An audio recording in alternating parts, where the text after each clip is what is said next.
دې اته قسمه خلکو سره به چېرته هم دوستي نه کوئ که چېرته ورته دوستي وکئ که نه نو بیا به ډېر زیات خفه یې او ټول عمر دپاره به ګوره بیا ستومانه یې دا اته قسمه خلک وپېژنئ ګوره چې دوی سره چېرته هم دوستي ونه کوئ په دې کې نمبر 1 دی چې بېلمازه چې کم کس لمونځ نه کوي که نه د هغه سره چېرته هم تعلق مه ساته صرف د دې وجې نه که چېرته ته د هغه سره تعلق ساتي نو هغه د هغه د وجې نه به ته هم بېلمازه شې ته به بیا هم لمونځ پرېږدې ملګرو په دویم نمبر دی د هغه کس سره تعلق مه ساته د هغه انسان سره تعلق مه ساته چې کم انسان دروغ وایي چې کله تا ته دروغ وایي خبره به یو شان وي هغه به تا ته دروغ خبره کوي په یو ځای کې به وي او تا ته به یادوي بل ځای کې ملګرو نو چېرته هم د هغه انسان سره تعلق مه ساتئ ملګرو په دریم نمبر باندې دی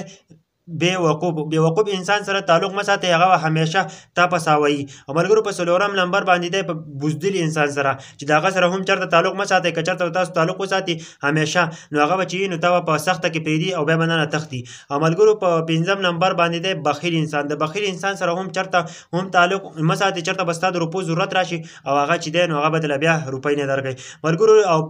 شپږم چې دی نو د سپک انسان سره چېرته هم تعلق مه ساتئ سپک انسان چې دی نو دا به همیشه چې چېرته به یو ګروپ کې نو هغه به چېرته همیشه به دا سپکۍ او همیشه به درته سپک ګوري همیشه به دا شرموي نو چېرته هم د دې انسان سره تعلق مه ساتئ او په اووم نمبر باندې دی مطلبي انسان چې هغه انسان سره تعلق مه ساتئ چې کومه ستا د مطلب دپاره دوستي کوي ستا د سره پیسې دي او هغه دپاره دوستي کوي یا د نور څه غرض دپاره ستا سره دوستي کوي نو د هغه سره تعلق مه ساتئ د هغه سره دوستي مه کوئ او په اتم نمبر باندې دی د کچه انسان سره تعلق مه ساتئ چې کچه خویونه کوي فضول خویونه کوي خوشي خویونه کوي نو دا اته قسمه خلک نه دی دا اته قسمه کسانو سره بالکل دوستي مه کوئ که چېرته تاسو ورسره دوستي وکئ نو همیشه به په زندګۍ کې بیا ګوره خفه یې نو ځان دا خلک تاسو دا خلک وپېژنئ چې دا کوم قسم خلک دی او دا چې دی نو ستا ورسره دوستي وکړي نو بیا په خپله سوچ وکړه نو بیا ورسره دوستي ساته که چېرته دوستي وکړي نو بیا به ګوره همیشه دپاره خفه یې ضرور ورسره دا ویډیو د نورو ملګرو سره هم شیر کړئ